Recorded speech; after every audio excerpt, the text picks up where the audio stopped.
মনে করুন আপনি পানিতে ডুবে যাচ্ছেন এবং ওই সময় আপনার কোনো জ্ঞান নেই, অর্থাৎ অজ্ঞান অবস্থায় আপনি পানিতে তলিয়ে যাচ্ছেন।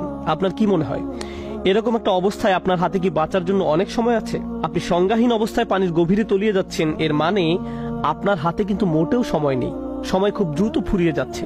আরবিতে এইভাবে সময় শেষ হয়ে আসাকে বোঝানোর জন্য আসর শব্দটি ব্যবহার করা হয়। আসরের আবিধানিক অর্থ হচ্ছে সময় যেটা শেষ হয়ে আসছে। দিনের শেষ সময়, যখন দিন শেষ হয়ে আসে তখনই আসর নামাজের ওয়াক্ত হয়। আসর শব্দের উৎপত্তি হচ্ছে আসির শব্দটি থেকে, যার মানে হচ্ছে চিপে রস বের করা, সময় যেটা হাতের ফাঁক দিয়ে চলে যাচ্ছে।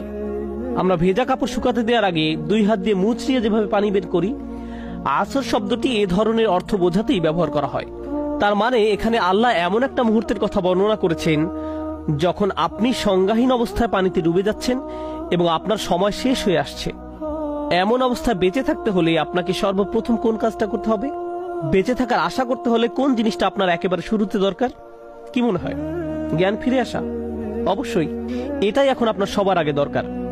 যদি জ্ঞান ফিরে না আসে তাহলে আপনার বাঁচার কোনো সম্ভাবনাই নেই।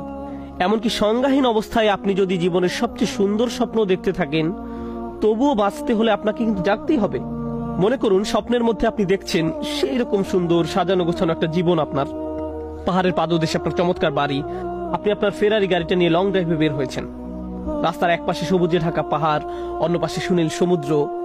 কিন্তু যেই আপনার জ্ঞান ফিরে আসলো, আপনি বুঝতে পারলেন যে আপনি আসলে ডুবে যাচ্ছেন, পানির অতলে হারিয়ে যাচ্ছেন।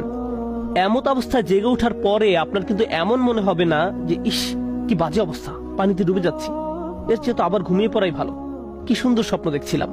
শুধুমাত্র যদি আপনি মানসিকভাবে অসুস্থ বা পাগল হয়ে থাকেন, একমাত্র তখনই আপনার এইরকম মনে হতে পারে। অথবা কার যদি বাস্তবতাকে মেনে নেওয়ার মতো সাহস না থাকে, সে এইরকম করতে পারে। কারণ তাদের কাছে বাস্তবতা এতই কঠিন মনে হয় যে তারা জেগে ওঠার পরও আবার ঘুমিয়ে যাওয়াকে ভালো মনে করে।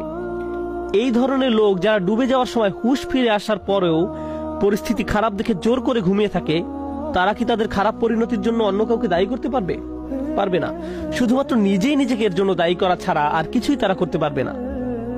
যাই হোক, স্বাভাবিকভাবে ধরে নেই যে হুঁশ ফিরে আসার পর সে যখন দেখলো যে অবস্থা খুব খারাপ, সে ডুবে যাচ্ছে, তখন সে আর ঘুমালো না।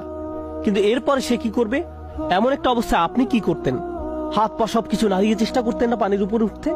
যদি সাঁতার নাও জানেন তারপরও তো চেষ্টা করতেন, কি করতেন না? আর এই চেষ্টা করতে করতে যখন আপনি বুঝতে পারবেন যে এলোপাথারি হাত পা না ছুঁড়ে একটা নির্দিষ্ট স্টাইলে হাত পা নাড়লে আপনি উপরের দিকে যাচ্ছেন, তখন আপনি ঠিক ওইভাবে হাত পা নেড়ে উপরের দিকে যাওয়ার চেষ্টা করতে থাকবেন। তার মানে বাঁচার জন্য সর্বপ্রথম আপনাকে বেহুশ অবস্থা থেকে জেগে উঠতে হবে, এরপরে সাঁতার কেটে উপরের দিকে যেতে হবে, অথবা অন্য কোনো উপায় হলেও উপরের দিকে যাওয়ার চেষ্টা করতে হবে। কিন্তু যেই না আপনি পানির উপরে মাথা তুলে বড় নিঃশ্বাস নিতে গেলেন, তখনই আপনি পায়ের গোড়ালিতে একটা চেইনের উপস্থিতি টের পেলেন। সেই চেইনের অপর প্রান্তে কিছু একটা বাধা আছে, যেটা আপনাকে আবার পানির নিচে টেনে নিয়ে যেতে চাচ্ছে। অপর প্রান্তে সেই জিনিসটা আর কিছুই না, সেটা আপনার ভাই, যে এখনো ঘুমিয়ে আছে পানির নিচে। তার মানে আপনি ভেসে ওঠার পরও আবার ডুবে যাচ্ছেন, কারণ আপনার ঘুমন্ত ভাই আপনার সাথে চেইন দিয়ে বাঁধা। তাহলে আপনি এখন কি করবেন? অবশ্যই আপনাকে এখন আপনার সেই ভাইকে ঘুম থেকে উঠাতে হবে, তাই না? হয়তো আপনি আপনার সেই ভাইকে অনেক ভালোবাসেন অথবা বাসেন না, কিন্তু মূল ব্যাপারটা হচ্ছে এই মুহূর্তে আপনি আপনার সেই ভালোবাসা থেকে কিন্তু তাকে ডেকে তুলছেন না, আপনি নিজের গরজেই তাকে ডাকছেন। কারণ এই পরিস্থিতিতে আপনি যদি তাকে ডেকে না তুলেন তাহলে আপনি নিজেও কিন্তু বাঁচবেন না। তো আপনি তাকে ডেকে তুললেন। জেগে ওঠার পরে আপনার ভাই বলল, আরে আমি কি সুন্দর ফেরারি গাড়ি নিয়ে লং ড্রাইভে যাওয়ার স্বপ্ন দেখছিলাম, আর তুই খামোখায় আমাকে ডেকে তুললি, আমি আবার ঘুমাতে যাচ্ছি। অর্থাৎ সে আপনাকে বেমালুম উপেক্ষা করলো। তখন কি আপনি বলবেন যে ঠিক আছে, আমার কি আসে যায়, তোর যা ভালো লাগে সেটাই কর? আপনি কিন্তু মোটেই এরকম করবেন না। সে যদি আবার ঘুমিয়ে যায়, আপনি তাকে ধাক্কা দিতে দিতে বলবেন, আরে ওঠ ওঠ, তাড়াতাড়ি তাড়াতাড়ি কর, আমাদের বাঁচতে হলে পানির উপরে উঠতে হবে। এভাবে থাকলে চলবে না। এইভাবে যতক্ষণ পর্যন্ত না সে ঘুম থেকে উঠে বলবে আচ্ছা ঠিক আছে বল কি করতে হবে, ততক্ষণ পর্যন্ত আপনি চেষ্টা করবেন তাকে ঘুম থেকে তোলার। তারপর আপনারা দুইজনে একসাথে সাঁতার কেটে পানির উপরে ভেসে উঠলেন। কিন্তু ওঠার পরে বুঝতে পারলেন যে এইবার অন্য আরেকজন আপনাদের দুইজনকে আবার পানির নিচে টানছে। সেটা হতে পারে আপনার বাবা মা, দাদা নানা, বোন বা ছেলে মেয়ে কিংবা প্রতিবেশী। আর এভাবে এই সমস্ত প্রক্রিয়াটা বারবার চলতে থাকবে। তার মানে বাঁচার জন্য একজন মানুষকে 4টি ধাপ পার হতে হবে। সবার আগে তার নিজেকে ঘুম থেকে উঠতে হবে, এরপরে সাঁতার কেটে উপরে যাওয়ার চেষ্টা করতে হবে, এবং একই সময় তার পরিচিত অন্যদেরকেও, যাদের সাথে সে বন্ধনে জড়িত, তাদেরকে ঘুম থেকে উঠাতে হবে, তাদেরকে বাস্তবতা বুঝাতে হবে।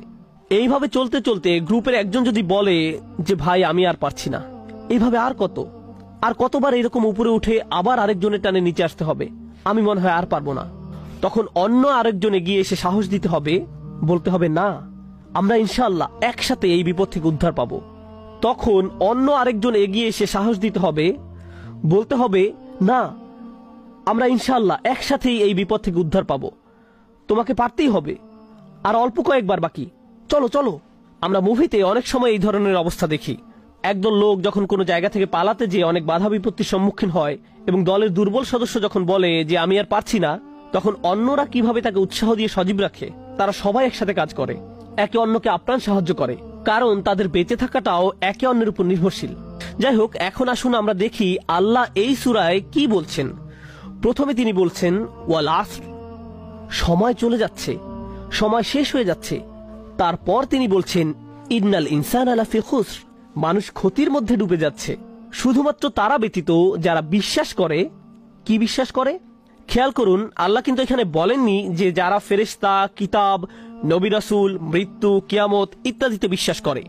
না, তিনি এইসব কিছুই বলেন নাই। এইসব অবশ্যই বিশ্বাসের অন্তর্ভুক্ত, কিন্তু এই সূরার বিষয়বস্তুর দিকে যদি আমরা তাকাই, তাহলে কি সেই বিষয় যেটা এখানে মানুষকে সবার আগে বিশ্বাস করতে হবে? সেটা হচ্ছে তাদেরকে বিশ্বাস করতে হবে যে তারা ক্ষতির মধ্যে আছে, তারা ডুবে যাচ্ছে। আর তারা যদি এটা বিশ্বাস করে নেয় এবং সেই অনুসারে নিজেদের ঈমানকে ঠিক করে নেয়, তাহলে তারা সাঁতার কেটে ক্ষতি থেকে বের হওয়ার চেষ্টা করবে। আর এটাকে আল্লাহ তাআলা কিভাবে বর্ণনা করেছেন? ওয়ামিলুস সলিহাত, তারা ভালো কাজ করে, তারা পরিস্থিতির উন্নতির জন্য কাজ করে। সলিহাত হচ্ছে একটা বিশেষণ, যার আবিধানিক অর্থ হচ্ছে এমন জিনিস যা অন্য জিনিসকে ঠিক করে। অর্থাৎ কিছু একটা ভুল ছিল এবং এইটা সেই ব্যাপারটাকে ঠিক করে। তার মানে এমন কাজ করে যেটা প্রতিকূল পরিস্থিতিকে ঠিক করে। রূপক অর্থে আমরা যেটাকে সাঁতার কাটার সাথে তুলনা করছি, কিন্তু যেহেতু তারা অন্য মানুষদের সাথেও চেইন দিয়ে আটকানো, সেহেতু তাদেরকে শুধু নিজেদের সাঁতরালে হবে না, আরো কিছু করতে হবে। কি সেটা? ওয়াতাওয়াসাউ বিল হক, অর্থাৎ তাদেরকে বাকি সবার কাছে যারা ঘুমিয়ে আছে তাদেরকে এই সত্যটা বলতে হবে। শুধু বললে হবে না, বারবার বলতে হবে, যতক্ষণ না তাদের ঘুম পুরোপুরি ভেঙে যায়। কারণ আপনি যাদের বাঁচাতে চেষ্টা করছেন তাদেরকে একবার বা দুইবার এসব বললে তাদের ঘুম নাও ভাঙতে পারে। এমনও হতে পারে কিছুক্ষণ জেগে থেকে তারা আবার ঘুমিয়ে পড়েছে, আপনি আবার তাদের উঠালেন, একটু পর তারা আবার ঘুমিয়ে পড়লো। এইভাবে চলতে চলতে দেখা গেল আপনি ধৈর্য হারিয়ে ফেলেছেন। আর এই কারণেই আল্লাহ আরো বলছেন ওয়াতাওয়াসাউ বিস-সবর, আপনাকে এই কাজটা সবর সহকারে করে যেতে হবে। সবর অর্থ নিয়মানুবর্তিতা, ধৈর্য, অধ্যবসায়, দৃঢ়তা ইত্যাদি। অর্থাৎ আপনাকে লক্ষ্যে অটুট থেকে কাজ করে যেতে হবে, কারণ আপনার বাঁচা মরা এর সাথে জড়িত। আপনি এত কিছু করার পরে যদি একটুর জন্য ধৈর্যহারা হয়ে যান, তাহলে তো আপনি নিজেও ডুবে যাবেন। যেমন ধরুন, আপনার ঈমান আছে, আপনি ভালো কাজও করেন, আপনি মানুষকে সত্যের পথেও রাখছেন, কিন্তু আপনার সবর নেই।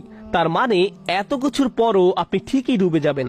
অর্থাৎ ক্ষতির হাত থেকে বেঁচে থাকতে হলে আপনাকে 4টি শর্তের সবগুলোই পূরণ করতে হবে।